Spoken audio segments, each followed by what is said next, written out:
Ukraine से युद्ध छेड़ने के लिए रूस पर लगे आर्थिक प्रतिबंधों के बावजूद भारत में रूस से कोयले के आयात में बढ़ोतरी हो रही है। रिपोर्ट्स की माने तो मई के दूसरे पखवाड़े के दौरान अकेले टाटा स्टील ने रूस से 75,000 टन कोयले की खरीद की है।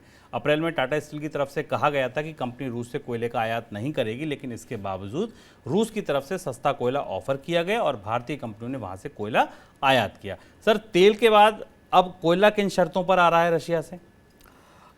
सबसे महत्वपूर्ण बात यह है कि भारत और दुनिया के कई सारे देशों की ऊर्जा निर्भरता रशिया पर बढ़ रही है कम होने के बजाय, जबकि उस पर प्रतिबंध लगाए गए और कोयला 30% डिस्काउंट पर मिल रहा है। 30% डिस्काउंट पर अगर रशिया से कोयला आ रहा है तो भारत की किसी भी कंपनी के लिए अगर शिपिंग की और बाकी चार्जेस निकाल दिए जाएं तो उसमें भी बचत होती है। 3 बड़ी कंपनियां हैं रशिया की जिनके ग्लोबल ऑफशोर, जो उनके जो ऑफशोर ऑफिसेज हैं या ट्रेड, जो उनकी विदेश में मौजूद कंपनियां हैं, सुएकेजी, केटीके और साइप्रस में कार्बोवन करके कंपनियां हैं रशिया की जो कोयला बेचती हैं।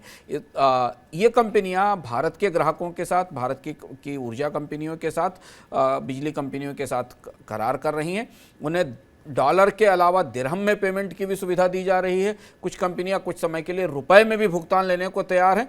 और ऐसी परिस्थिति में जब भारत सरकार निजी कंपनियों और सरकारी कंपनियों को कोयला आयात के लिए प्रोत्साहन दे रही है, क्योंकि बिजली का संकट है, कोल इंडिया कोयला नहीं दे पा रहा है, ऐसी सिचुएशन में, ऐसी परिस्थिति में भारत की बिजली कंपनियों के लिए इससे अच्छा कोई मौका नहीं हो सकता कि वो इतना सस्ता कोयला रूस से उपलब्ध कराएं। अब रूस सस्ता कोयला डिस्काउंट पर क्यों बेच रहा है? इसकी सबसे बड़ी वजह यह है कि यूरोप, जो कि सबसे प्रमुख ग्राहक था, उसने रूस के कोयले से अपने आप को अलग कर लिया और उस पर प्रतिबंध लगा दिया है। तो रूस के पास इस समय कोयला सरप्लस में भी है और बड़ा उत्पादन भी है रूस के पास। तो उसे दुनिया के जो कोयले के सबसे बड़े बाजार हैं उनमें भारत और चीन है, क्योंकि यहीं पर थर्मल पावर का जनरेशन सबसे ज़्यादा होता है। और इसलिए इन कंपनियां अब कच्चे तेल के बाद रूस के सस्ते कोयले की तरफ बढ़ रही हैं और इसका फ़ायदा उन्हें अच्छे बड़े डिस्काउंट के तौर पर मिल रहा है।